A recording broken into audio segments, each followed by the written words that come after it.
What's up, guys? Welcome to our channel, Rush Hour MMA. We are your hosts. I'm Beto. I'm Tobes, and today we're going to be giving you our breakdown, picks, insights, and predictions for the main card on UFC 322. For the first fight on the main card, we have Beneil Dariush versus BSD. My breakdown, I'm not going to spend a lot of time on this one. Dariush looked pretty decent in his last fight against Moicano. BSD looked also really good in his last fight against Mauricio Rufy, both of them coming off a win. This fight, in my opinion, I feel like could go either way. Cop out. The odds don't really reflect that. The odds have BSD as a favorite at minus 210 when I last looked at it. But if I had to choose something, my prediction is that this fight ends in a knockout. In Beneil Dariush's fight against Moicano dropped him in round number 1. The fight before that was with Arman Tsarukyan, and he got absolutely flatlined. He got TKO'd from Charles Oliveira. Beneil Dariush's chin can be pretty fucking glassy in my opinion. Now we go over to BSD. I will say this. If we look at the fight against Dustin Poirier, he got wobbled a lot and then resulted in him being KO'd. If we look into his fight against Kyle Propalik was a short notice fighter. BSD was also hurt and wobbled in round number 2 before he won the fight. This just confirms my prediction even more that there will be a knockout. I don't know which side it will be on, but for all you bettors out there, that can be a good bet. Fight to end by knockout is my pick. If I had to pick, I would lean more towards BSD by KO. What do you got, Vito? You know, Toby, I agree with you, man. I think this fight is also going to end by knockout, but I think it's going to be won by Beneil Dariush, man. Okay. Beneil, I think, is he's solid, you know. He's always game, and I think their ground games kind of cancel each other out. I think Beneil is not afraid to go to the ground with Benoit, and I think, you know, Beneil has a really crazy striking style. He throws really big looping shots, crazy angles, and I think he's going to come in fearless because he knows Benoit's not going to do anything to him on the ground, and I think he's going to get it done on the feet, you know. He has really good leg kicks too. Yeah, you know, especially because he knows, you know, he can really stand and bang. Especially, you know, he's not worried about the takedowns and the ground game with a lot of these guys. Yeah. And I think he can outstrike Benoit. And because I think if there's an area in his game that he's weak, you know, it's his striking. And I think Beneil is going to be able to capitalize on that. So I got Beneil TKO, baby. TKO. Okay, so we both agree with how this fight's going to play out. It's going to end by knockout. All right. Okay. All right. You want to start this fight off or should I? I'll take this one. Okay. All right, next fight on the main card, we got Leon Edwards versus Carlos Prates, a.k.a. the chain smoker himself, all right? My prediction for this one, I'm going Leon Edwards by decision. I really think Prates struggles against guys like Ian Gary, for example, who we saw, you know, was able to stay on the outside, stick and move, really technical striking. And I think Prates doesn't really throw a lot of combinations. He throws big single shots, and I think Leon Edwards is just too sharp, just too quick. And Leon Edwards is back against the wall, man. You know, he's on a losing streak, and he really needs this one. And so I think Leon Edwards is going to fight safe, and he's going to fight smart, and he's going to get the decision win. All right, so for my insight, I'm actually really excited for this fight. I think this is probably one of the most interesting fights on the main card. I'm going to start off by saying this is a win that both Carlos and Leon need. Carlos needs a win to move up in the division and get a title shot. For those of you fans that follow fighters closely, Carlos Prates publicly stated earlier this year that he wants to win the belt, rematch Ian Gary, who he previously lost to, and then retire. That's the timeline that he's looking forward to. A win over Leon Edwards will bring him closer, one step closer to this timeline. And then we have Leon Rocky Edwards, a very sound technical striker. Leon Edwards also needs this fight to also remind fans that he is still that guy. Give me Leon Edwards to beat Carlos Prates. So many fans are expecting Carlos to knock out Leon Edwards. Don't get me wrong. Carlos Prates is coming off momentum from a KO win against Jeff Neal. Jeff Neal is a fighter who has never been knocked out before in the UFC. In his fight with Ian Gary, in the later rounds, he was making a comeback but lost to a decision. For every single fighter before that, Neil Magny, Li Jiangling, Charles Radke, Trevin Giles, he has KO'd. Those are all impressive wins, don't get me wrong. And he's a fighting nerd, he has hype behind him. But there's no fucking way that Leon Edwards, someone who has fought the best of the best, loses to Carlos Prates, let alone gets knocked out. I'm rolling with Leon Edwards to get this done in Madison Square Garden. One last note before I hand it off to you, Brian. This fight is going to be a masterclass of striking. Leon Edwards finally has an opponent who is willing to strike. His last couple of opponents, he got wrestle-fucked, out-grappled. Carlos Prates is entering Leon Edwards' world now, and I think Leon wins. I also would not be surprised if Leon shoots a takedown or starts to grapple. In round 3 of his fight with Belal Muhammad, at a certain point, for those of you guys who watched that fight, at a certain point, Leon started to get the better exchanges in the grappling department. So I wouldn't be surprised if he starts to level change with Carlos Prates. That's my take. No, that's a good point, Toby. And I think, if you remember to the second Kamaru Usman fight, he did get dominated for most of that fight. But if you remember, I think the first round he ends up in mount. And I think that's the only round that he actually wins. So I think the wrestling edge also goes to Leon Edwards. If they do get tied up, I think Leon Edwards is not going to be afraid to take him down. And if he gets outstruck, I think Leon Edwards will also be willing to take him down too. So that's also a good point. Yeah. And in the words of his coach, don't let him bully you, son. Don't let him bully you, son. You need to pull the shit out the fire. You gotta pull the out of the fire. Another thing that I'm kind of worried about within this fight, I hope Leon Edwards keeps up the volume because Carlos Prates is literally going to be nonstop all the way from rounds 1 to round 3. Leon, he's usually in 5-round fights, a little bit of a slow start, but he's got to go all in. Yeah, I think that we'll know for sure. Carlos is probably going to be the one applying the pressure, and he's going to be doing that early. And I think Leon's going to start off backing down, fighting backwards. So unless he can find some good counter shots and, reverse that pressure, I think, Carlos is definitely going to be the one moving forward. Okay, sounds good. All right, next fight we have a matchup between Sean Brady versus Michael Morales. I'm going to tell you right off the bat that my pick is Sean fucking Brady! I think this fight plays out similarly to when he fought Leon Edwards. Either Sean Brady gets a sub or he gets a hold of Morales and gets on top of him for 3 rounds. Michael Morales is coming off an impressive round 1 knockout against Gilbert Burns, and I will say he is fucking master for this division. When I saw him fight Gilbert, bro, he looked like a damn middleweight. Plus, he's undefeated, but guess what? That's not gonna fucking matter against Sean Brady. I will say this, Sean Brady did get TKO'd by Belal Muhammad when they fought in Abu Dhabi. As far as my concerns with the stand-up, I'm not too concerned.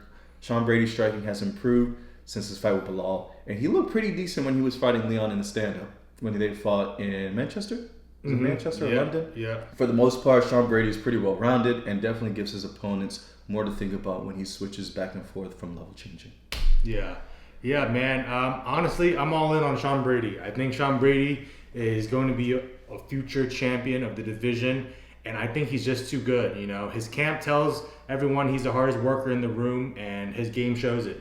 He's really evolved. After that loss to Belal on Joe Rogan, he said he started working with the sports therapists, and so that's really gotten his mind right. And his striking, against Leon Edwards, he wasn't afraid to strike, and I think he's gonna take Michael Morales down, and that's his bread and butter, man. Sean's probably the best grappler at 170, and I think he's gonna get the job done on the ground there. So I got Sean Brady by submission. All right, next fight we have Valentina Shevchenko versus Zhang Weili. Brian, you want to take this? I'll take it. All right, this one honestly was an easy decision. I'm going Valentina by decision. And on paper, if you look at it, I think there's not that big of a size discrepancy.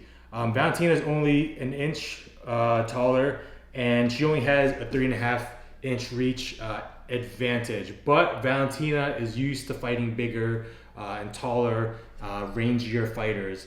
And now she finally gets someone smaller than her, and I think she's just too sharp on her feet. I think she's going to be able to keep her distance, and she's going to be able to just land better shots.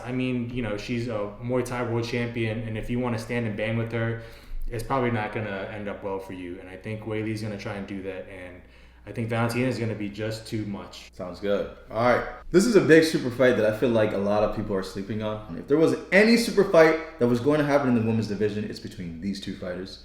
My prediction for this fight is Valentina Shevchenko to win this fight. I'm actually surprised that the line between her and Zhang Weili is dead even on those sides. I would expect Valentina to be more favored because she is obviously the GOAT of the women's flyweight division. Typically, especially for women's MMA, fighters who tend to move up in weight, it doesn't really work out for them. Moving up in weight is a whole different ballgame. And I think Zhang Weili is going to understand that when she fights Valentina Shevchenko. Valentina is coming off of back-to-back wins against the former champ Alexa Grasso, got her belt back and defended her belt earlier this year and won against Manon Fiorot. What's crazy is that a lot of people picked Manon Fiorot to beat Valentina. Fortunately, I was the only person smart enough to pick Valentina and JDM in a 2-leg parlay and cashed it. I just believe that Valentina is the GOAT of the women's flyweight division, and I think she beats Weili by decision. I think it's going to be an all-out war, and Zhang Weili is going to 100% try to take her down because that's what she does typically in majority of her fights. But I think Valentina is going to be well prepared for it, so it's going to come down to just the stand-ups. And I 100% believe Valentina's striking is better than Weili's. So we kind of agree with Valentina Shevchenko, not only to win, but her to win by decision. All right, sounds good. We are officially at the main card. Brian, do you want to start this or should I? I'll start the main event, man. All right. My prediction is going to be a bold one, and I got JDM, Jack Della Maddalena, by knockout. All right, listen. All right, bold take. That is a bold take. But listen, all right. JDM has been working with the legendary Craig Jones, who is a legendary grappler that also trained with Volk for his fights against Islam. And we saw what Volk was able to do in the grappling department when he came to Islam. Islam was able to control him, but he wasn't really able to advance any position or to have any serious submission threats. And JDM, I think, is a better grappler than Volk, and he's also bigger. So I think Islam's going to have an even harder time holding him down, especially if you look at the Bilal fight. Anytime Bilal got JDM down on the ground, JDM would take a second to reset, and then he'd make a move and he'd get right back to his feet. And I believe he can also do that against Islam in this fight. Not only that, though, we saw Islam's fight against Dustin Poirier, who is a boxing heavy fighter. And we saw that Poirier was able to put his hands on Islam, bang him up pretty good. And JDM's boxing, I think, is too slick. He switches from stances so seamlessly. Head movement is too good. And I think he's going to be able to outstrike Islam. Because Islam, he's going to come with the hands, but I think JDM's just more refined with his boxing. If you also look at the size differences, I think Islam mentioned earlier that he actually had trouble putting on size for this fight. And moving up from 155 to 170 is a big jump. You're looking at a 15-pound jump. And for Islam to struggle putting on size, I think that means that I think JDM's going to be a lot stronger than Islam is used to in the octagon. And also, I think JDM, he might not look it, but he's 29 coming to this fight, and Islam's 34. So I think JDM's peaking right now. And Islam, one bad loss could be on the decline. And so I think this is JDM's time. I think he's a champ, and I think he's going to be here to stay for a while until Sean Brady sneaks around the corner. I actually really like your breakdown on that. JDM is actually peaking, and he's fucking okay. I'm on the contrary, but to piggyback off what you said, I want you to take a look at how Islam looks right now. He looks in fucking phenomenal shape. So for my breakdown, I know earlier I said it's always hard for a fighter to move up in weight, but Islam Makhachev is a whole different animal. This is the biggest fight of Islam's career to achieve double champ status. I also truly believe that the UFC wants this to happen. It's another milestone for the UFC in the sport. It opens new doors for the welterweight division, starts new conversations with him and Ilya having a super fight. This will just open a new era for the UFC, especially with the news of the new deal with Paramount Plus starting in January of next year. For JDM, his striking, like you were saying, is fucking phenomenal, and his striking is so crisp and is so clean, which puts it as one of my favorite striking in the welterweight division. I was purely entertained for those full 25 minutes when he fought Bilal. Bro, that fight was so good. I picked him to actually beat Bilal, and he did. Now here's the thing. Bilal secured 3 takedowns against JDM in that fight. I can only imagine what Islam will do. Not only will JDM have to worry about being taken down, but Islam's striking is fucking good too. Let's look back at the first fight when he dropped Charles Oliveira, the first and second fight when he fought Volk, and the fight with Dustin Poirier. Every single fight he had decent good striking, which ultimately gave every single fighter multiple things to worry about. Islam is such a complete fighter, and I believe he wins. It becomes the new welterweight champion. And that's it. I think Islam wins. I think he either wins by submission or he wins by decision. Yeah, and I think, the question is who's going to be able to implement their game. If Islam can get to his wrestling, you know what he's going to do. He's going to keep him down. And I think after seeing Bilal's performance, I think Islam's going to shoot earlier.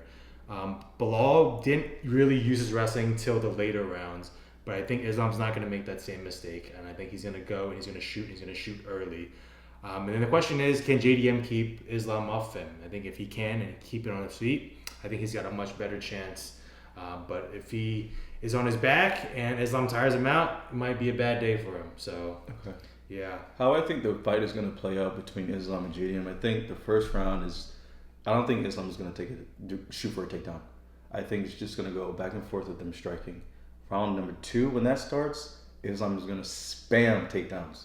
He's going to spam takedowns in round number 2. He's going to spam takedowns in round number 3 to the point where JDM gets extremely exhausted and tired. And I think he looks for a submission in rounds 4, round 5. If you can't find the submission, then I think he wins by decision. Yeah. I think that's how the fight plays out. Yeah, because I think the difference between Islam and Khabib was I think Islam was more willing to strike than Khabib. Khabib, off top, he was willing to, he was going to shoot, and you knew what he was going to do.